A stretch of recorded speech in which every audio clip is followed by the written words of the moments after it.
2019 ते 22पर्यंतचा काळ संघर्षमय राहिला, कारण की लोकांना अपेक्षा होती. उदयनगर जिल्हा परिषद सर्कलमध्ये ताईंनी खूप कामं केलेत. आता यांना आपण आमदार केलं तर आपल्या इकडचे पण कामं करतील अशी भावना होती.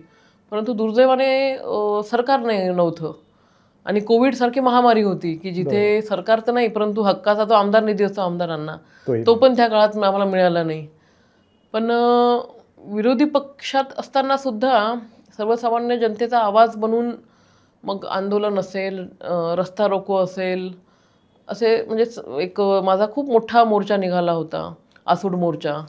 जवळपास त्या आसूड मोर्चामध्ये 8-10 हजार महिला आल्या होत्या ग्रामीण भागातून, महिला. आणि खूप जबरदस्त म्हणजे मोर्चा निघाला होता. माझं चक्काजाम आम्ही केलं होतं.